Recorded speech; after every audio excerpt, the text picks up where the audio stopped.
Olá, alunos! Hoje, então, nós damos início a essa live de literatura e redação e dessa forma nós iremos conduzir primeiramente com a aula de literatura e depois com a aula de redação.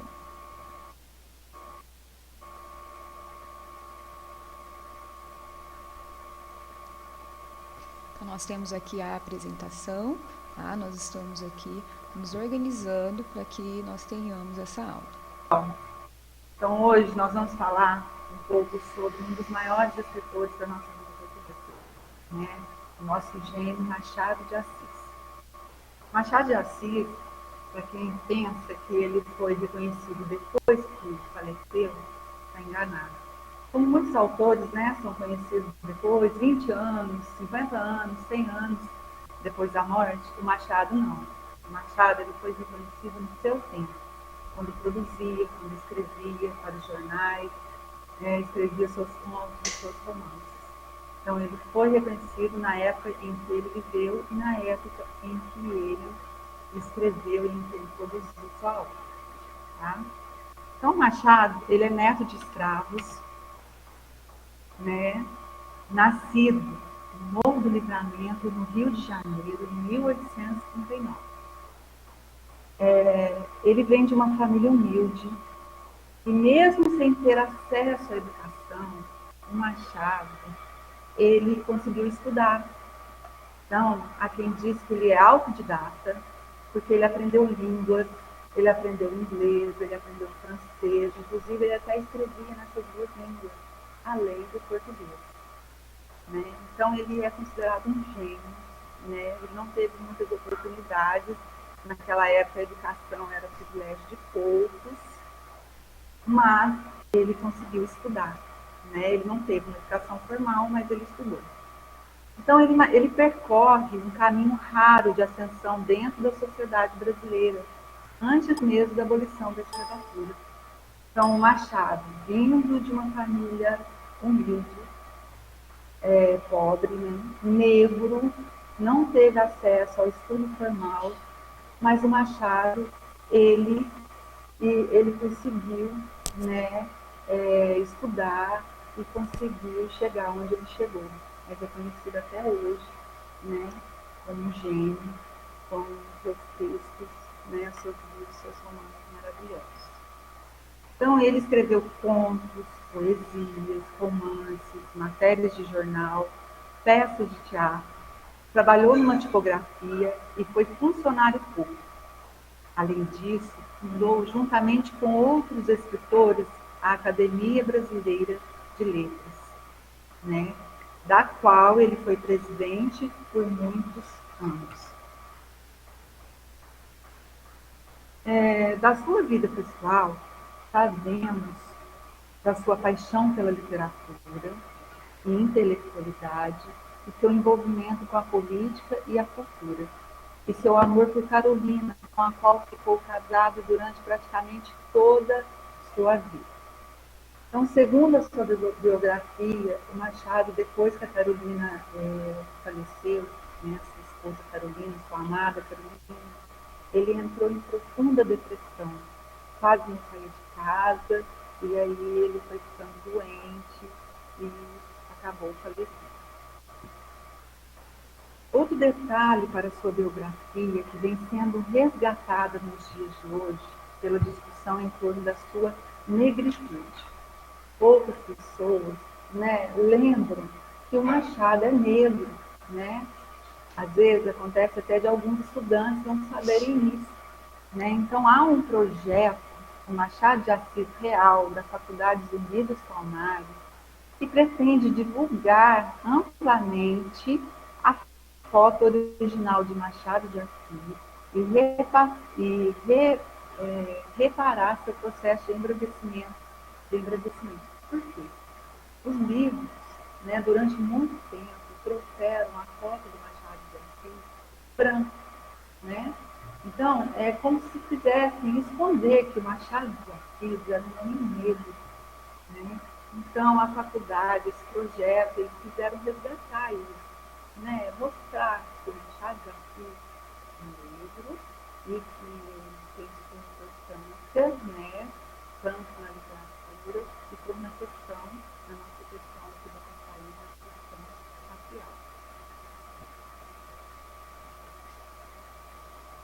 Estão dando para me ouvir, gente? Estão entendendo? Então, ele ficou muito esquecido dentro dessa questão de torneio da literatura, nesse grupo, nesse contexto. Então, ele teve sua cor da pele quase sempre apagada na história da nova literatura. Principalmente por ele mesmo ter falado muito sobre a vida da burguesia, né? E não ter focado na vida, né? Nas questões da sua época, nas questões sociais, né? Ele viveu no tempo da abolição da escravatura, ele percorreu todo esse caminho, esse processo, né? Da escravidão, né? Porque ele foi no século XIX, e ele viu, né? Ele presenciou, né, a abolição da escravatura. Mas nas suas obras a gente não vê muito sobre isso, sobre essa questão do capitalismo. Né? A gente vê, mas pouco. Então, embora ele não fosse um militante, né, como entendemos o conceito hoje, ele tinha uma visão aguda sobre as desigualdades e opressões da sociedade escravocrata da época. Então, embora ele não tenha falado muito sobre essas questões nos seus romances, ou talvez ele abordou, mas é só quem lê seus romances, lê e relê, consegue perceber isso nas entrelinhas, né? Então, ele mesmo assim, a sua obra, ele tinha uma visão aguda sobre as desigualdades e as opressões da sociedade da época. Né? Então, talvez sua obra seja o melhor caminho para conhecer o homem que, sem nunca ter saído do Rio de Janeiro, alcançou a popularidade que muitos artistas têm. Então, Machado, ele nunca saiu do Rio de Janeiro, né? Era um homem simples, mas era um homem totalmente assim, à frente do seu tempo, inteligentíssimo, autodidata, e ele respeitado, né? A sua obra está aí até hoje, né? E a gente consegue perceber como ele né, era inteligente e um homem à frente do seu tempo. Certo?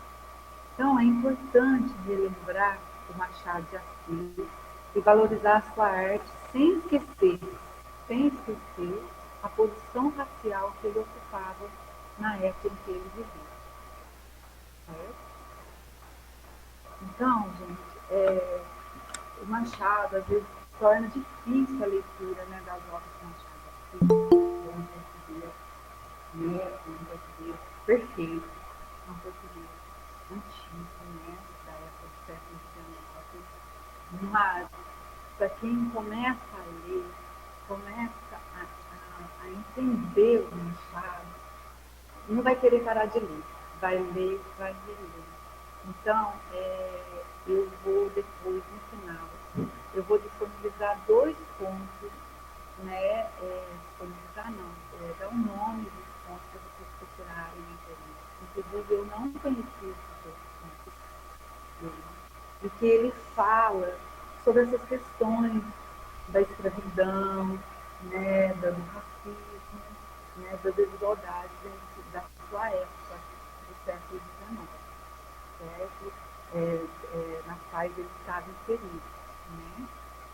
Então, continuando, agora eu vou falar um pouquinho, eu falei agora um pouquinho sobre a vida do Machado de Assis.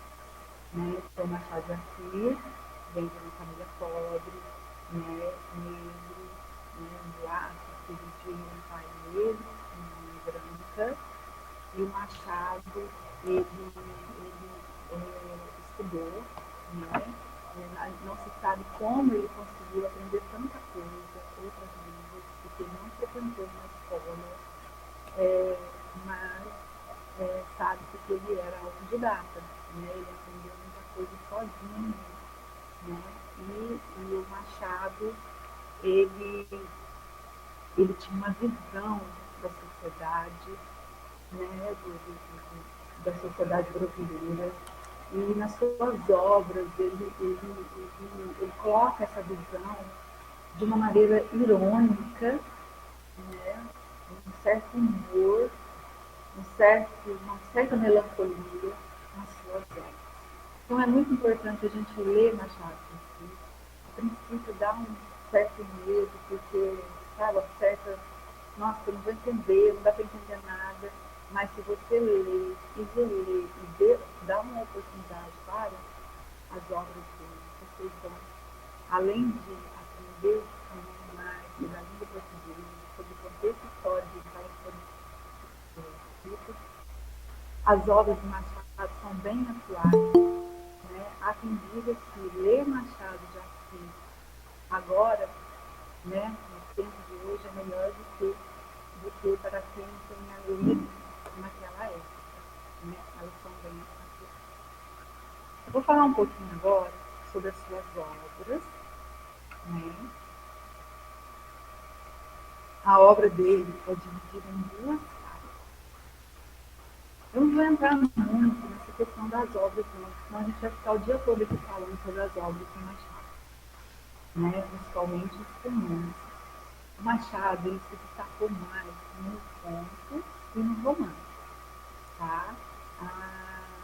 Os outros gêneros, ele escreveu de tudo, ele escreveu teatro, ele escreveu para jornais, ele escreveu poesia, mas o maior destaque do Machado foi no romance, né, e no conto, ou seja, foi na prosa, né, ele é um gênio da nossa prosa, do romance.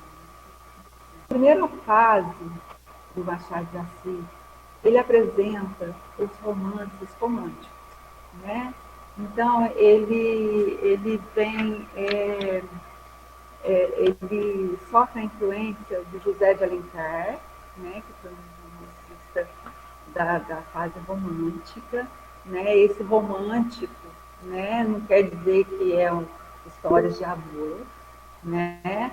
É um romance romântico é que tem a ver com o gênero da literatura, né? Como nós temos o romantismo, o realismo. Então, essa primeira fase dele é voltada mais para o romantismo.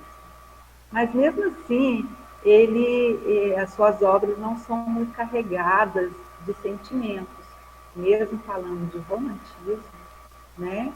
Do romance romântico, do gênero romântico, as suas obras já estavam lá com um pezinho no realismo. Ele não era tão assim sentimental, né? Dentro dessa questão do romantismo. Tá? A sua obra mais importante dessa primeira fase, as suas obras mais importantes dessa primeira fase, foram Ressurreição, A Mão e a Luva, Helena e Yaya Garcia. Certo? Então são essas as mais conhecidas. Os romances românticos. Aí depois, passando para a segunda fase, que é essa que ele consagrou com seus romances mais famosos, né? Então aí ele inicia essa segunda fase com a publicação de Memórias Póstumas de Brás Cubas, né? Onde retrata a miséria humana, indo até seu último romance, o Memorial de Arte. Então, a inauguração, né, do realismo no Brasil foi com a obra do Machado de Assis, Memórias Póstumas de Brás Cubas. Né? Então, é nesse período, nessa segunda fase, que se encontram suas mais ricas criações literárias, diferente de tudo quanto havia sido escrito no Brasil. Machado, então, inaugura o realismo. Certo? São dessa fase os romances Memórias Póstumas de Brás Cubas, Quincas Borba, Dom Casmurro, Isaú Jacques. Memórias Póstumas de Brás Cubas é um romance que ele é lido, ele é relido, ele é estudado, né, nas faculdades e por historiadores, porque ele conta a história de um homem que volta depois de morto para contar a história da sua vida. Então, ele dizia, o Machado dizia que o narrador do romance O Brás Cubas, ele era um defunto autor. E aí ele vai, durante o decorrer desse romance, fazendo a crítica à sociedade brasileira, né, aos valores, às instituições, à igreja, ao casamento.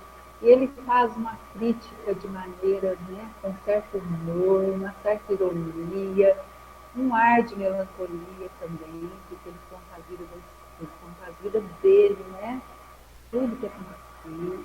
E ele, ao contar a vida dele, ao voltar para contar a vida dele, ele fala tudo. Ele não se preocupa com as convenções sociais.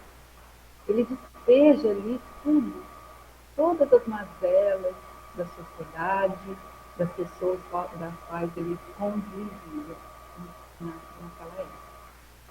E temos também um outro destaque dessa segunda fase, que é o Dom Casmurro, que é aquela eterna dúvida, né, para quem já ouviu falar, quem já leu Dom Casmurro, quem já prestou atenção nas aulas de literatura, né, sobre a Capitu, Bentinho, a Capitu e o Escobar, né, em que o Bentinho narra a história, uma narração em primeira pessoa, e o Bentinho acha que a Capitu traiu com seu melhor amigo Escobar.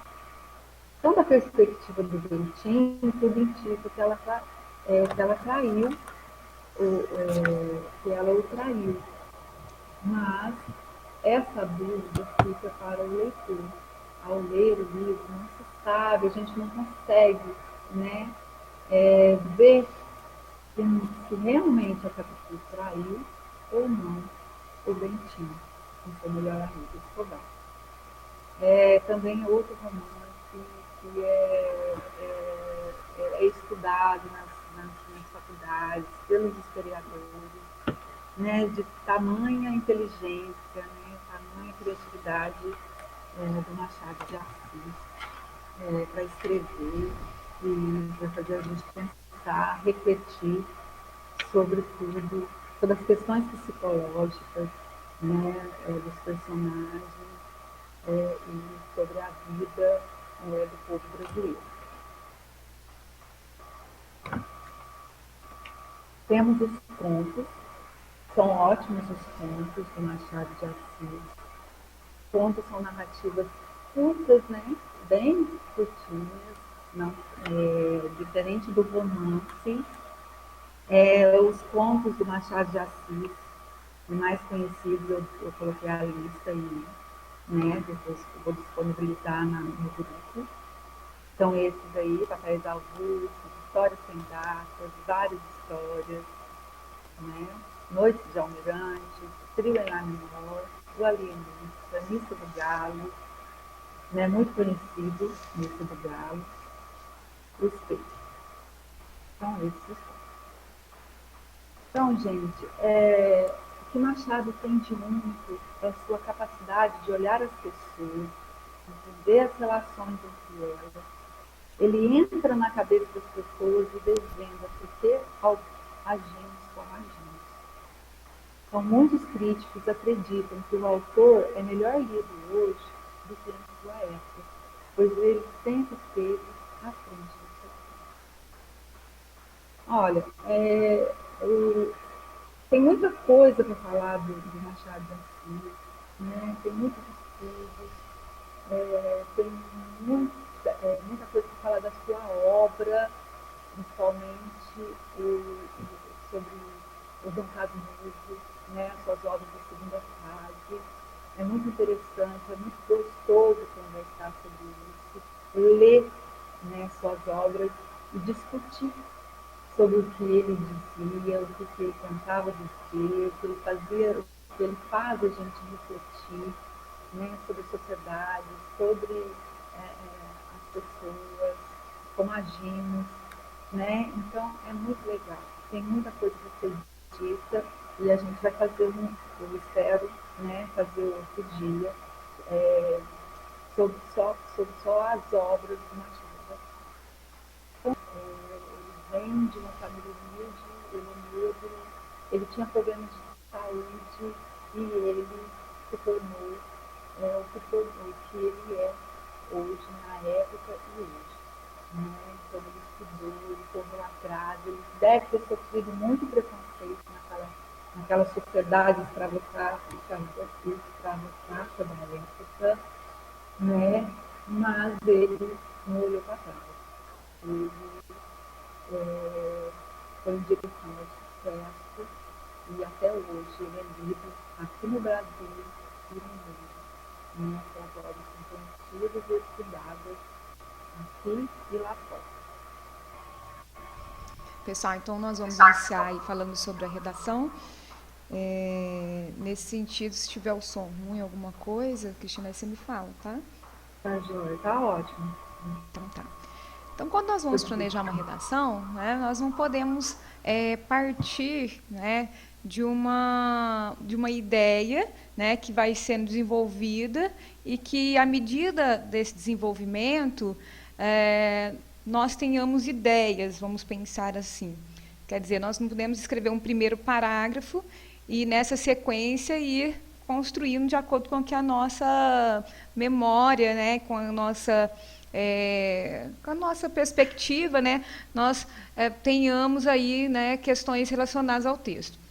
Então, nós temos que fazer um rascunho, né, em que nós tenhamos aí o que nós vamos desenvolver na introdução, no desenvolvimento e na conclusão. Então, é como se nós tivéssemos os tópicos. Então, eu vou fazer tópicos num caderno, numa folha à parte, e, nesse sentido, eu vou listando o que eu vou abordar em cada questão. Vou colocando questões, às vezes, que me vêm à mente, e aí, depois, quando eu vou fechar essa ideia, eu vou excluindo aquelas que, às vezes, eu não tenho muito conhecimento. Então, dentro dessa perspectiva que nós temos aqui, nós vamos pensar que, na introdução, o que nós temos que ter? Primeiramente, eu tenho que pensar numa contextualização. O que é uma contextualização? É eu pensar, por exemplo, num fato histórico, eu pensar numa questão da atualidade, numa citação, numa questão em que traga, não é, esse tema a qual está sendo pedido pela banca, e o leitor ele tem essa noção, digamos assim. Então, por quê? Nós temos que pensar que essa contextualização é como se eu estivesse apresentando ao leitor um assunto que ele nunca viu. Então, nós temos que pensar nessa questão do planejamento, porque, às vezes, eu penso num fato histórico, mas eu poderia colocar esse fato histórico no desenvolvimento. Então, por isso que eu tenho que ter essa estratégia. Nesse sentido, né, quando nós temos essa contextualização, essa apresentação, nós vamos partir depois para uma problematização. Então, supondo que eu trouxesse essa vertente do Machado de Assis, né, dentro da minha temática, e depois, né, eu trouxesse para a atualidade. Então, quando eu trago para a atualidade, eu vou mostrar que isso persiste. Quer dizer, eu vou falar que ainda hoje a sociedade ela acaba achando, digamos assim, que Machado de Assis é branco. Então, essa vertente faz nós pensarmos, né, que isso tudo é causa de uma questão histórica. Então, quando nós falamos da causa aqui, quando eu estou colocando mais causa aqui, é essa perspectiva. Nós chamamos de causa, né, a tese, e isso é o alicerce da minha redação. Se eu não tenho uma tese, eu não consigo construir um texto. Eu não consigo desenvolver e muito menos ter conclusão, porque na conclusão nós temos uma intervenção. E ao ter essa intervenção, eu tenho essa causa como suporte. Então, resumindo o que nós falamos sobre introdução, introdução é quando nós temos uma contextualização, seja histórica, seja por uma citação, não é? E aí, dentro dessa introdução, eu vou caminhando para uma problemática, que é uma problemática dos dias atuais, e eu vou colocar a causa. E aí nós nos perguntamos, quantas causas eu coloco, né? Você coloca de 1 a 2 causas, porque seu texto ele vai dar conta da construção de, no máximo, 2 causas, porque nós temos 4 parágrafos para desenvolver meu texto no todo. Nessa questão, né, nós temos aí o desenvolvimento. E para desenvolvermos um texto, nós temos 2 parágrafos. Nessa questão, nós vamos pensar que se nós tivermos 2 causas, nós vamos ter aí, então, no segundo parágrafo, o desenvolvimento da causa 1. Se eu tiver, por exemplo, né, uma outra causa, eu vou desenvolver no terceiro parágrafo. Daí a pergunta, mas se eu tiver uma causa só, eu vou fazer só um parágrafo de desenvolvimento? Não, eu vou procurar outros argumentos que dão suporte para essa causa 1. O interessante é quando nós colocamos duas causas, porque fica muito mais prático. Então, duas teses, né, seria interessante porque eu tenho essa divisão dos parágrafos de desenvolvimento. E dentro desse parágrafo de desenvolvimento, de uma forma geral, né, nós precisamos tomar cuidado com a questão dos períodos. O que é período? É o ponto final. Então, num parágrafo de desenvolvimento, nós temos que ter, no mínimo, 3 pontos finais. Okay? Então, quer dizer, nós vamos ter 3 períodos, e nessa vertente, né, vocês podem estudar um pouco mais sobre isso, né, vocês têm que ter tópico frasal, né, tem que ter a argumentação, e, de certa forma, contextualizar toda essa ideia, para que nós tenhamos essa ideia do que nós vivemos. Porque, às vezes, eu coloco um fato histórico na minha argumentação, mas eu não consigo contextualizar. Então, quer dizer, vai ficar um parágrafo em que eu tenho somente parte de informação. O que eu vejo muito nos alunos é a ideia de trazer ideias, né, trazer questões ligadas, por exemplo, à questão histórica, à questão da atualidade, mas não faz a contextualização. O que seria isso?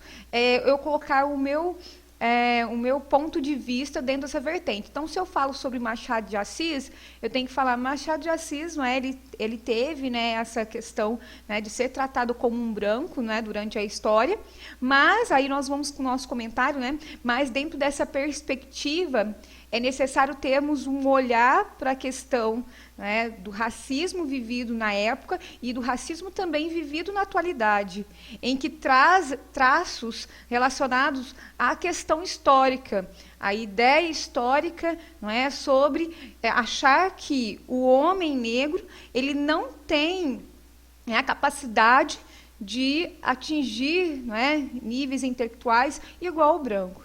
Então, nós temos que colocar essa questão. Então, quando eu fui construindo essa ideia, ficou muito nítida essa ideia de trazer a informação e trazer também a contextualização.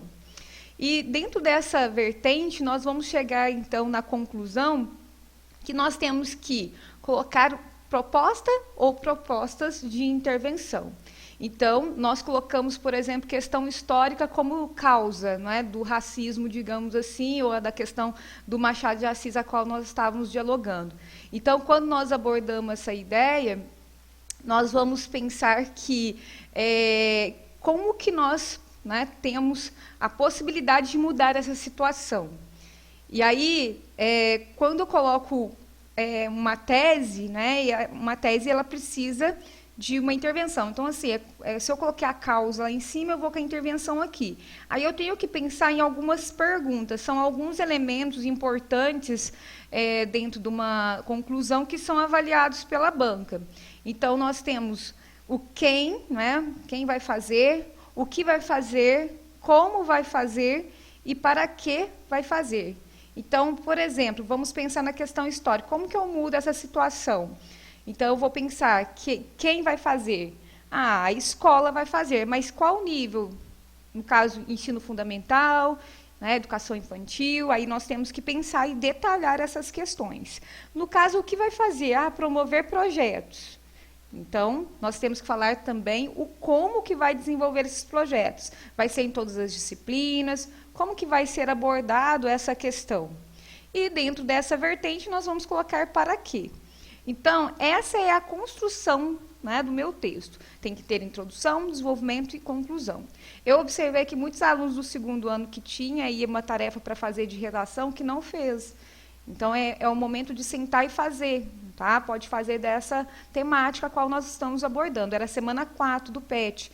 Então, vocês podem fazer. Não é colocar simplesmente uma informação e nós vamos ter um texto argumentativo. Para ter um texto argumentativo, eu tenho que ter o meu posicionamento sobre a questão e ir construindo essa vertente para que nós tenhamos, então, uma conclusão e tenhamos uma intervenção. Dentro dessa ideia, nós vamos ver na prática como que nós fazemos isso, tá? Então, eu fiz um planejamento aqui dessa redação, logicamente trouxe os textos motivadores para que vocês também aprendam aí como que você utiliza o texto motivador, porque eu não posso copiar trechos, né? Mas o que eu posso fazer? Uma paráfrase, quer dizer, reescrever com as minhas palavras e colocar o meu posicionamento. Então, nós vamos ter aqui uma proposta de redação da VUNESP de Medicina, tá, de 2020, que foi sobre o legado da escravidão no Brasil, entre o racismo e a democracia racial. Então, eu coloquei o tema aqui primeiro, né, apesar que, às vezes, né, na proposta de redação aí do Enem, ou às vezes os vestibulares, né, trazer no final, eu trouxe aqui em cima, porque quando nós estamos aí com a prova, né, é preciso olhar primeiramente o tema.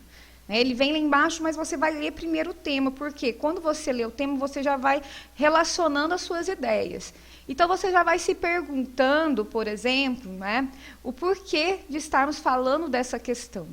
E para começarmos a nos fazer essa pergunta, né, nós temos primeiramente um assunto. Então, o assunto é escravidão, o assunto, né, é racismo, é democracia racial. Então, quer dizer, acaba que neste tema, né, que é da VUNESP, nós temos vários assuntos para serem trabalhados. Então, quer dizer, nós temos que ter um banco de palavras, e esse banco de palavras, eles têm aí uma relação com essas 3 palavras, as quais eu fui marcando para vocês. Logicamente, o assunto já me traz a problemática, né, que seria falar, né, sobre essa questão de deixar o negro de lado, né, de ter aí uma questão preconceituosa. Mas aí nós temos uma palavra bem forte aqui, que é legado. E aí, no final aqui, eu coloco o que é legado, aqui no legado, que é herança, né, que é deixa, herdada ou transmissão. Então, aqui, né, nós temos essa ideia de que esse legado da escravidão, quer dizer, essa questão histórica que vem trazendo essa ideia do racismo. Então, assim, já temos uma causa aqui, se nós pensarmos, né? O próprio tema já traz uma causa. Então, quer dizer, a questão histórica, né, já faz com que tudo isso aconteça. Né? Nós já fomos falando isso daí na parte, né, quando eu fui explicando como planejar. E aí tem alguns trechos aqui que eu vou fazer a leitura com vocês, e aí vocês, quando forem fazer alguma redação, vocês podem pegar dessas ideias. Nós temos um texto 1. Então, eu vou fazer a leitura do trecho e vou explicar por que eu marquei Introdução ao Desenvolvimento. Em Casa Grande Senzala, obra publicada em 1933, Gilberto Freire oferece um novo modelo para a sociedade multirracial brasileira, invertendo o antigo pessimismo. O Candinho das Raças, né, aparecia como uma versão otimista do mito das 3 raças. Todo brasileiro, mesmo o alvo de cabelo claro, cabelo louro, traz na alma quando não na alma e no corpo, a sombra ou pelo menos a pinta do indígena e ou do negro, o que tornava a mestiçagem uma questão de ordem geral. Então, aqui, né, nós temos uma ideia para colocarmos na introdução ou no desenvolvimento. O que seria isso? Eu quero apresentar, por exemplo, essa ideia do racismo. Então, eu vou colocar Gilberto Freire. Então, Gilberto Freire, né, nessa época, 1933, ele teve uma ideia, digamos assim, um pouco ousada em relação à questão do negro. Por quê? Ele vem falando que o brasileiro, né, ele deveria aceitar as pessoas que não fossem brancas. Então, assim, nós temos que fazer essa contextualização. Como vocês vão ver aqui no final do arquivo, nós temos uma questão que fala sobre essa ideia, né, sobre Gilberto Freire, que ele tem a ideia do mito da democracia racial. Então, quer dizer, ele escreveu esse livro com a esperança de que nós tivéssemos uma democracia racial. Então, você pode começar dessa forma. Você pode pegar e começar, né, segundo Gilberto Freire, na obra, né, Grande Senzala, o negro ele deveria ser tratado assim como os outros, mas, dentro dessa perspectiva, pode-se analisar que isso foi um mito da democracia racial. Tá vendo? Aí dá para a gente utilizar essa questão. E aí, dentro dessa continuidade, né, ele vem falando assim: era assim que o cruzamento de raças passava a singularizar a nação nesse processo que leva à mixigenação entre diferentes grupos sociais, a se transformar no modelo de sociabilidade. A novidade do seu argumento estava em destacar a intimidade do lar, suavizar a vida dura do eito e fazer de tudo material de exaltação. Enfim, uma boa escravidão, como se essa não fosse uma contradição em seus termos. Então, nós temos essas duas autoras, a Lília e a Heloísa, que falam sobre essa questão. Ela faz um comentário ainda sobre essa obra, que pode ajudar você também a construir essa parte de introdução. Quer dizer, tratava-se como uma boa escravidão, né, entre aspas aqui. Quando você está lendo aqui, você poderia também, né, pensar no desenvolvimento, mas tem que tomar cuidado. O texto motivador, ele agrega, mas eu tenho que sempre trazer uma novidade para o meu desenvolvimento. E aí, dentro dessa vertente, nós vamos ter as partes em amarelo, que é sempre questões relacionadas à tese. Eu achei bem interessante, bem pertinente aqui.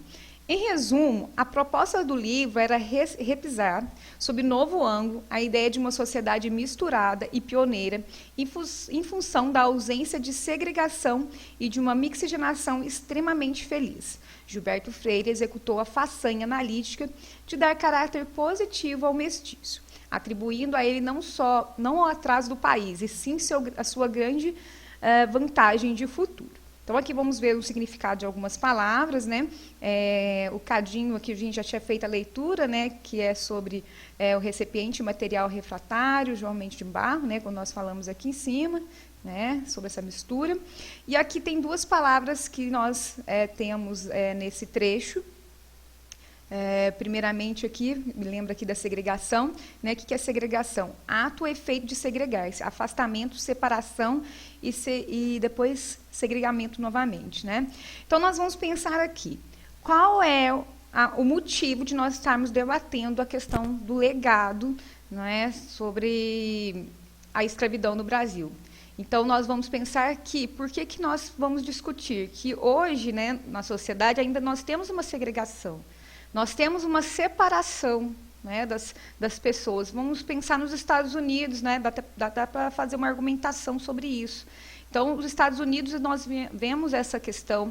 Nós vemos também na questão social, né, nós temos os negros, principalmente aí, né, marginalizados, né. Quando nós pensamos na questão da criminalidade, nós pensamos nessa vertente também. Então, essa palavra segregação me ajuda sobre essa questão da causa, que é preciso olhar, né, com um novo ângulo, né? Então, quer dizer, é preciso que nós tenhamos aí um cuidado ao falar dessa ideia. Continuando aqui a questão, só um minuto. Então, continuando aqui, né, nós temos a imagem do Machado de Assis que a Cristina foi falando com vocês, né? Então, essa é a imagem que deveria ser divulgada nos livros, mas que muitas das vezes, né, nós vemos diferente, e isso é uma briga que se tem. E aí nós temos um trecho aqui que fala: Machado de Assis era um homem negro. O racismo retratou como branco. Essas são as primeiras frases da campanha feita pela Faculdade Zumbi do Palmares, de São Paulo, em parceria com a agência de publicidade Grey. A ação, lançada em abril, no mês do Dia Mundial do Livro, tem como propósito ressaltar a identidade negra de um dos maiores escritores brasileiros e fundador da Academia Brasileira de Letras. Então, aqui, nós vamos pensar também que nós podemos colocar isso na introdução e desenvolvimento. Como que eu posso colocar? Né? Você pode colocar, justamente no mês, né, mundial do livro, uma discussão vem sendo realizada em referência ao autor Machado de Assis, a qual é tratado como branco na história.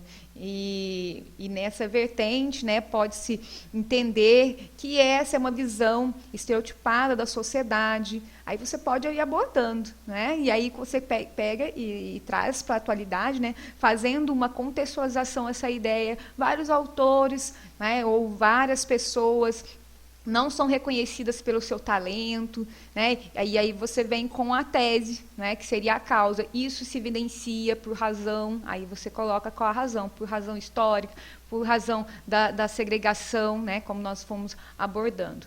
Na parte de desenvolvimento, você pode colocar como exemplificação. Então, por exemplo, você pode trazer essa questão histórica, né, dentro da sua ideia de desenvolvimento, e depois você pode falar do Machado de Assis como exemplo dessa ideia. E aí, trabalhando essa vertente, né, nós temos aí uma outra marcação de tese. Então, precisa que nós façamos aí a leitura.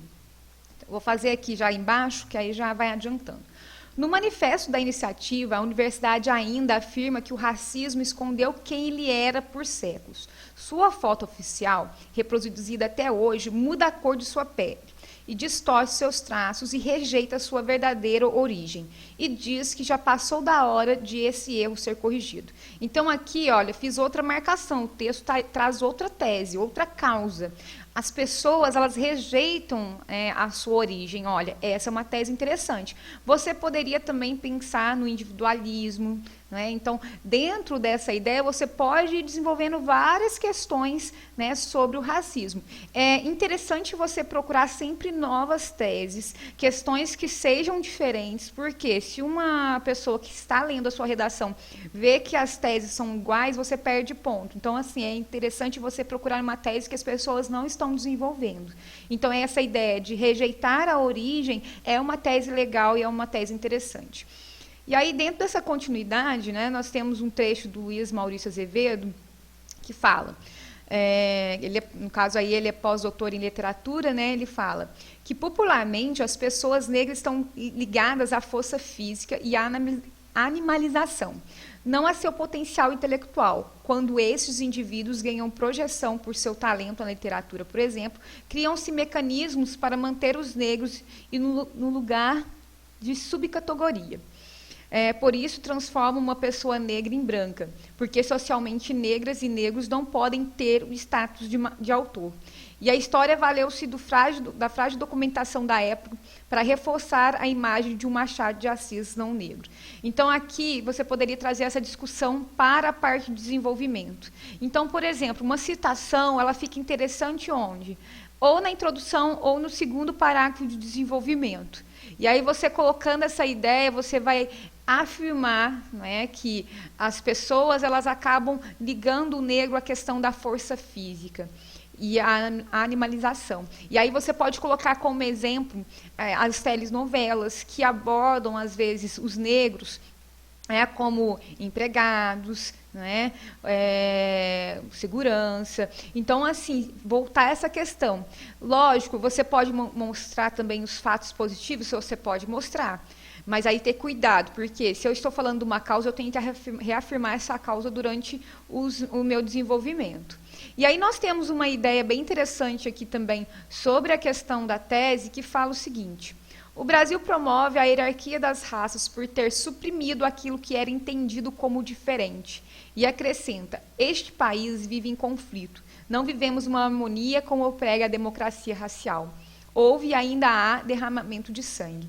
Olha, se nós formos lembrar disso, nós lembramos, né, do fato que nós estamos aí acompanhando pela televisão, né, dos Estados Unidos, em que um homem negro ele foi, né, torturado até a morte e, no caso, há várias manifestações.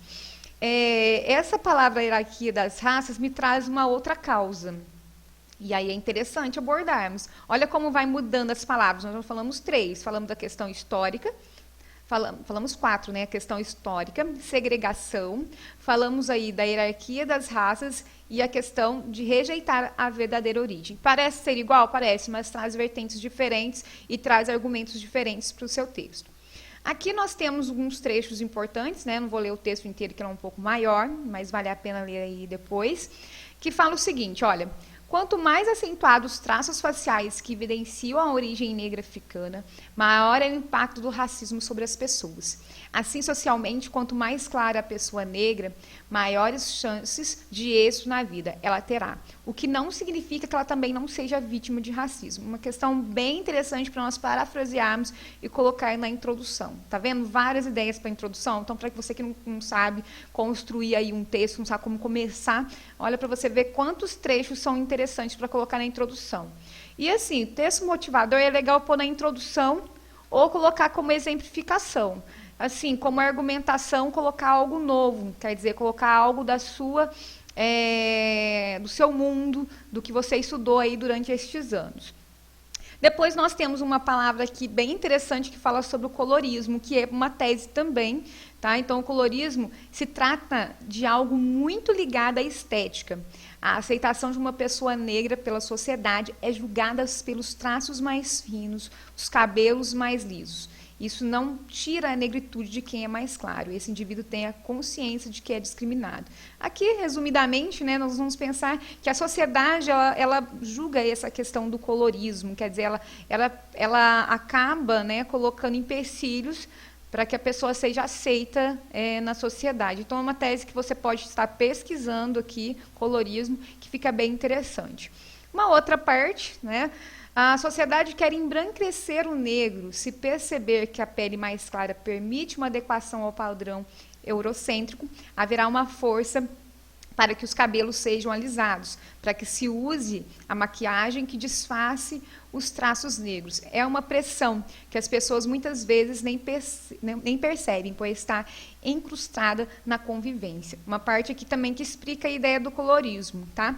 Aqui eu me lembro também de um filme, Bacurau, não sei se pronuncia dessa forma, não trata do negro, mas trata muito dessa questão da exclusão. Eu não sei se vocês assistiram, se não assistiu, vale a pena assistir, que aborda a questão dos americanos, se não me engano, eles estão numa cidade, né, nessa cidade de Bacurau, e eles tentam exterminar essas pessoas porque elas não possuem aí os traços, né, dos brancos. É um filme muito interessante, filme brasileiro, que vale a pena. E aí, continuando, só para finalizar essa ideia, aí uma questão de tese, é importante destacar que quanto mais clara for a pessoa negra, a mais privilégio ela terá acesso, mas sempre será uma pessoa negra. Né? Então, é uma reflexão que nós passamos aí, né, para que nós tenhamos as nossas causas e as nossas teses. Olha quantas teses que nós tiramos do texto. Né? Às vezes alguma outra eu não expliquei, mas só para ter aí uma ideia. Então, nós temos questão histórica, nós temos o preconceito velado, quer dizer, as pessoas falam que não tem preconceito, mas tem. Omissão, né? Então, quer dizer, ele vê tudo acontecendo, mas ele não faz nada. Visão egocêntrica, quer dizer, a ideia do individualismo. Rejeitar as origens, hierarquia de raças, colorismo. Essa ideia que eu tirei, né, de uma ideia mais particular, falta de políticas públicas eficazes e padrão estipulado pela sociedade. Então, o que você tem que fazer para fazer um texto? Você listou as teses possíveis, as causas possíveis. Você escolhe 2 ou, pelo menos, uma, né? Logicamente.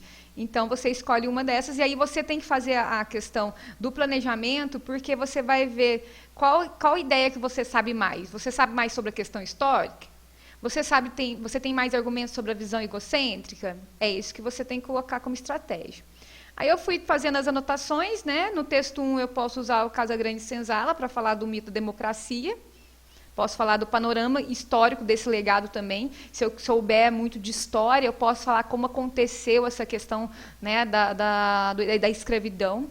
Posso falar do Machado de Assis, posso falar da Constituição, para quem gosta da Constituição, gosta da área dessa parte, né, mais da parte de lei e tal, é interessante colocar e dar certinho depois para fazermos um fechamento na conclusão. E posso falar da democracia racial. Eu posso falar também, né, sobre a questão do discurso de autoridade, quer dizer, tem vários discursos de autoridades aqui que eu fui lendo com vocês, né, então vocês podem utilizar. No desenvolvimento, vocês podem usar uma questão histórica, os discursos de autoridades às quais eu fui falando com vocês. São partes que eu já fui marcando. E tem várias atualidades, né? Depois aqui eu coloquei umas manchetes, né? Os negros como protagonistas na literatura num país de maioria negra. Editora Malê reúne autores negros para mudar a realidade do mercado que retrata-os como bandidos, empregados ou escravos. E é onde só 2,5% de romancistas eram negros até 2014. Então, é um texto que está lá no El País, interessante para vocês lerem. Depois a gente tem A Morte, do George Floyd, que aí no caso foi o que eu fui falando. Só que não esqueça, coloquei a argumentação dos Estados Unidos, tem que falar do Brasil depois. Aqui tem uns dados, eu achei bem interessante, depois vale a pena também entrar no site do Rádio Câmara, só copiar e colar e colocar lá no Google, vocês vão achar aí um áudio, por exemplo, você está trabalhando, então você pode ouvir, né, esses dados, né, então, quer dizer, são dados estatísticos que falam sobre a questão do negro, né, questão, às vezes, que nós discutimos, né, se deveria haver cotas ou não e tal, umas questões bem pertinentes. É um filme, eu até procurei esse filme aqui, eu não assisti ainda, mas parece ser bem interessante, que chama Olhos que Condenam. E achei uma música também não conheço muito bem, às vezes vocês que aí são jovens têm um conhecimento maior, que é do Emicida, que chama Mandume. Aí, no caso, dá para fazer também aí uma introdução, abordar como exemplificação. Então, assim, fica bem interessante. Aí, no caso, depois nós temos a conclusão, né? Então, quer dizer, eu não falei muito sobre a conclusão aqui, porque eu não sei qual tese que vocês vão escolher. Mas são os três assim agentes assim mais interessantes para colocar é governo, escola e família, tá? Então aí no caso do governo você tem que pensar qual tipo de governo especificamente, né, federal, né, municipal, estadual, ou procurar a questão do ministério. A escola você tem que também falar, né, detalhar se é a escola do fundamental, infantil, se é faculdade, se é universidade. E a família, no caso, né, sempre cai aquela ideia do diálogo.